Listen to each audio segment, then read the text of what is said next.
Movie के शुरुआत में हम एक प्रिंस को देखते हैं जो बहुत ही सुंदर था और सुंदर चीज़ों का शौक़ भी रखता था, पर वह बाहर से जितना खूबसूरत था अंदर से उतना ही घमंडी था। आगे हमें एक डांस पार्टी का सीन दिखाया जाता है जहां हम देखते हैं कि प्रिंस ने सबसे सुंदर चेहरों को ही अपनी पार्टी में बुलाया है। तभी बहुत तेज़ तूफ़ान आ जाता है और तूफ़ान से बचने के लिए एक बूढ़ी औरत महल के अंदर आ जाती है। वह राजकुमार की शान में एक गुलाब पेश करती है, पर क्योंकि वह औरत बूढ़ी थी तो वह बहुत सुंदर नहीं दिखती थी, तो प्रिंस और उसके रिलेटिव सभी उसका मजाक उड़ाने लग जाते हैं।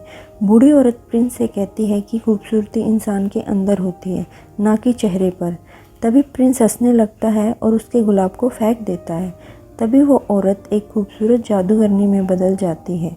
जादूगरनी को पता चल गया था कि प्रिंस के अंदर बिल्कुल भी दया नहीं है, इसलिए जादूगरनी प्रिंस को एक बीस्ट में बदल देती है। प्रिंस उससे काफ़ी रिक्वेस्ट करता है पर वह उसकी एक नहीं, और समय बीतने लगता है और लोग प्रिंस और उसके रिलेटिव्स को भूल जाते हैं। अगले सीन में हमें पता चलता है कि जादूगरनी ने प्रिंस को श्राप दिया, उस लाल गुलाब की आखिरी पंखुड़ी गिरने से पहले उसे किसी से प्यार करना होगा और किसी को प्रिंस से भी सच्चे दिल से प्यार करना होगा, तभी वह नॉर्मल हो पाएगा, नहीं तो वह बीस्ट ही बनकर रह जाएगा। अगले सीन में हमें बहुत ही खूबसूरत लड़की को दिखाया जाता है जिसका नाम बेल था, जो एक बहुत ही समझदार और बाकी लड़कियों से काफी अलग थी। उसे बुक्स पढ़ने का बहुत शौक था। बेल के फादर घड़ियां बनाया करते थे और बेल से बहुत प्यार करते। उसी गांव में गैस्टोन नाम का लड़का रहता था जो बेल से शादी करना चाहता। वो उसे मनाने की काफी कोशिश करता है, पर बेल को गैस्टोन में कोई इंटरेस्ट नहीं था क्योंकि वह बहुत घमंडी था। तभी अगले सीन में हम बेल के फादर को देखते हैं जो शहर जा रहे थे, और जब वो जंगल के रास्ते से गुजरते हैं तो उनके पीछे भेड़िए पड़ जाते हैं और बेल के फादर अपने घोड़े पर सवार होकर बीस्ट के पैलेस तक पहुंच जाते हैं। वो अंदर जाते हैं और आवाज लगाते हैं कि महल में कोई है क्या,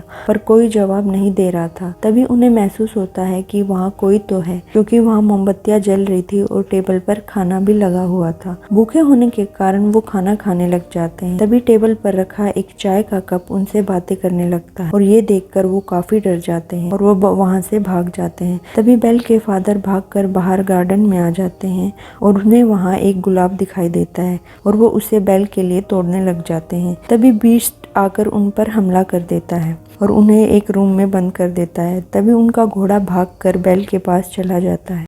बेल अपने फादर को ना देखकर समझ जाती है कि उनके साथ कुछ बुरा हुआ है और वह अपने घोड़े पर बैठकर पैलेस में वो अंदर जाती है और आवाजें लगाती, पर उसे कोई जवाब नहीं, पर वह हल्की हल्की आवाजें सुन पा रही थी। बेल अपने फादर तक पहुंच जाती है और वह उनसे पूछती है कि उन्हें किसने कैद किया है, तो वो उसे बताते हैं कि ये महल की चीजें जिंदा हैं और ऐसा इसलिए था क्योंकि जादूगरनी ने प्रिंस के साथ साथ उसके रिलेटिव्स को भी श्राप दिया था, इसलिए वह चाय का कप बेल के फादर से बातें कर रहा था। तभी वहाँ बीस्ट आ जाता है। बेल उससे कहती है कि एक गुलाब तोड़ने के लिए कोई इतनी बड़ी सजा देता है, अगर ऐसा है तो सजा मुझे मिलनी चाहिए क्योंकि मैंने ही उन्हें गुलाब लाने को कहा था। वो बीस्ट को कहती है कि मुझे अपने फादर से मिलने दो, तो बीस्ट कहता है कि ये दरवाजा बस एक ही बार खुलेगा। तभी बीस्ट दरवाजा खोल देता है और बेल अंदर चली जाती है और बेल अंदर कैद हो जाती है और वह अपने फादर से वहां से जाने के लिए कहती है। उसके फादर वहां से चले जाते हैं। तभी जब वह रूम में अकेली बैठी होती है तो एक बोलती हुई घड़ी और एक कैंडल स्टैंड वहां आते हैं। वो भी बीस्ट के रिलेटिव थे जिन्हें श्राप मिला था। वो दरवाजा खोलकर उसे एक रूम में ले जाते हैं जिस पर बीस्ट उन्हें बहुत डांटता है और वो उसे कहते हैं कि शायद बेल ही वह लड़की है जो उन्हें श्राप से मुक्त करेगी।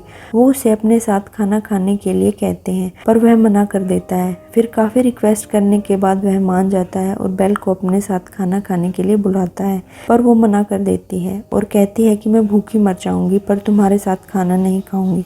तो इस पर बीस्ट कहता है ठीक है, मैं तुम्हारी इच्छा पूरी करता हूँ, अब तुम्हें कोई भी कुछ भी खाने को नहीं देगा। तभी बीस्ट वहां से चला जाता है और वो उस गुलाब को देखता है जिसकी बहुत सारी पंखुड़ियां गिर गई थी। वह सोचने लगता है कि अगर सारी पंखुड़ियां गिर गई तो वह एक बीस्ट बनकर रह जाएगा और उसके जो रिलेटिव महल में है वो सारे भी बेजान चीजों में बदल जाएंगे। अगले सीन में हम बेल के फादर को देखते हैं जो गांव में पहुंच चुके थे और वो वहां जाकर लोगों को बताते हैं कि जंगल के पास एक पैलेस में एक बीस्ट रहता है जिसने उसकी बेटी को पकड़ लिया है और कैद कर लिया है, पर कोई भी उसकी बात पर यकीन नहीं करता और सब उस पर हंसने लग जाते हैं। तभी गैस्टोन उसकी मदद करने के लिए तैयार हो जाता है और वह अपने एक दोस्त के साथ बेल के फादर के साथ चल पड़ता है, लेकिन उन्हें वहां जाकर वो रास्ता नहीं दिखाई देता जहाँ से बेल के फादर पैलेस में गए थे। इस बात पर गैस्टोन गुस्सा हो जाता है और वह उन्हें कहता है कि वह बेल से शादी करना चाहता है, इसलिए वहां आया है। तब बेल के फादर कहते हैं कि ऐसा कभी नहीं होगा। इस बात पर गैस्टोन को बहुत गुस्सा आता है और वो बेल के फादर पर हाथ उठा देते हैं और उसे वहीं जंगल में पेड़ के साथ बांधकर मरने के लिए छोड़कर चले जाते हैं। तभी वहां एगाथा नाम की एक औरत आती है जो उन्हें बचा लेती है। अगले सीन में हम बेल को देखते हैं जो उसी गुलाब को छूने ही वाली थी जो जादूगरनी ने बीस्ट को दिया था। तभी बीस्ट वहां आ जाता है और उस पर गुस्सा करता। तभी बेल जंगल की तरफ भाग जाती। जंगल में बहुत सारे भेड़िए उस पर हमला कर देते हैं। तभी बीस्ट बीच में आ जाता है और बेल को बचा लेता है और इसी कारण वो घायल हो जाता है। तभी बेल किसी तरह बीस्ट को पैलेस तक पहुंचाती। बेल को वापस देखकर महल की सभी शापित चीजें बहुत खुश होती हैं, पर वो उसे जादूगरनी के श्राप के बारे में कुछ नहीं बताती। वो उसे बस इतना बताती हैं कि जब आखिरी पंखुड़ी गिर जाएगी तो वो कभी ठीक नहीं हो पाएंगे।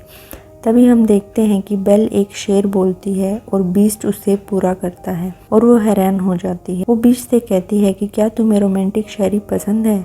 मुझे तो बहुत पसंद है। और बीस्ट कहता है कि तुम्हारी शक्ल देखकर लगता है कि तुम्हें प्यार में बहुत यकीन है। तभी वो उसे एक लाइब्रेरी में लेके जाता है जो बहुत बड़ी थी, जिसे देखकर बेल बहुत खुश हो जाती है। तभी हम देखते हैं कि दोनों एक दूसरे के साथ घूमते हैं, खाना खाते हैं और एक दूसरे को बहुत पसंद करने लगे हैं। तभी बीस्ट बेल को एक मैजिकल बुक दिखाता है जिसकी मदद से वो कहीं भी जा सकते और वो किसी भी समय में जा सकते थे। बेल उस समय में जाती है जब उसकी माँ आखिरी बार उससे मिली थी। तब हमें यह पता चलता है कि उसकी माँ को प्लेग की बीमारी थी और उसकी माँ उसके पिता को कहती है कि वह बेल को वहाँ से ले जाए, कहीं यह बीमारी उसको भी न लग जाए, और यह देखकर वह बहुत दुखी हो जाती है। तभी हम कैंडलस्टैंड को देखते हैं जो बीस्ट को कहता है कि वह बेल से अपने प्यार का इजहार कर दे। फिर बीस्ट कहता है कि वो भला मुझसे क्यों प्यार करेगी। फिर काफ़ी कहने पर वह मान जाता है। तभी वो उसे तैयार कर देते हैं और बेल भी येलो गाउन पहनकर तैयार हो जाती है जिसमें वह बहुत ही सुंदर लग रही थी। तब वो दोनों एक साथ डांस करने लग जाते हैं। अगले सीन में हम बेल के फादर को देखते हैं जो सबको बता देते हैं कि गैस्टोन ने उन्हें जंगल में अकेला मरने के लिए छोड़ दिया था।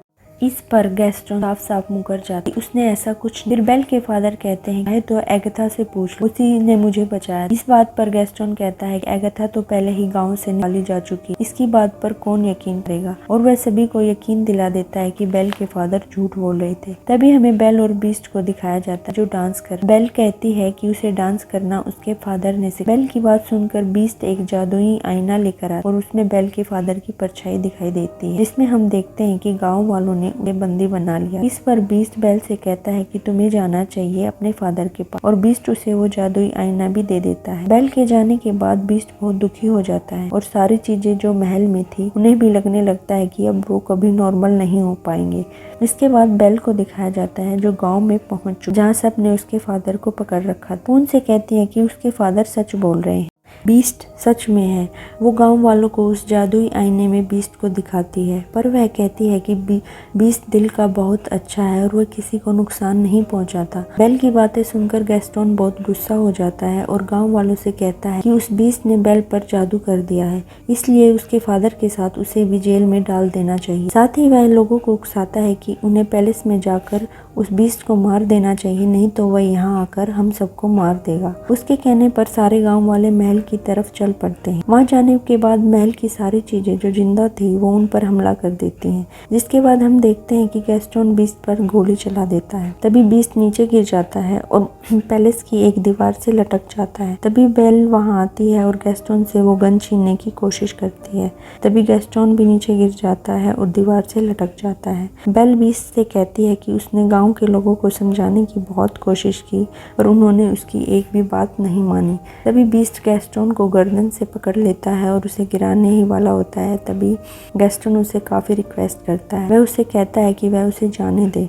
तभी वह गैस्टोन को छोड़ देता है और वह बेल के पास चला जाता है। वह बेल से बातें करने ही वाला होता है कि गैस्टोन पीछे से उसे फिर से गोली चला देता है। बीस्ट नीचे गिर जाता है और पैलेस की दीवार कमजोर होने के कारण गैस्टोन भी नीचे गिरकर मर जाता है। तभी हम बेल को देखते हैं जो बहुत दुखी होती है और वह उससे कहती है कि वह उसे छोड़कर कभी नहीं जाएगी। तभी बीस्ट कहता है कि वह अब मरने वाला है। तब हम देखते हैं कि गुलाब की आखिरी पंखुड़ी भी गिर जाती है और बीस्ट चुप हो जाता है और पैलेस में जितनी भी जिंदा चीजें थी वे सभी बेजान हो जाती हैं। तभी बेल रोते हुए बीस्ट से कहती है कि वह उससे प्यार करती है। तभी वहाँ एगाथा आ जाती है और तभी हम ये जान पाते हैं कि एगाथा ही वह जादूगरनी थी जिसने बीस्ट को श्राप दिया था। एगाथा देखती है कि बीस्ट और बेल एक दूसरे से प्यार करते हैं। तभी हम देखते हैं कि जादूगरनी श्राप को खत्म कर देती है और बीस्ट वापस प्रिंस के रूप में बदल जाता है और बाकी सारी चीजें जो महल में थी वो भी अपने असली रूप में आ जाती। तभी बेल प्रिंस को देखती है और उसे गले से लगा लेती है। तभी हम देखते हैं कि बेल और प्रिंस दोनों एक साथ डांस करने लग जाते और वो सभी बहुत खुश होते हैं और मूवी यहीं पर खत्म हो जाती है।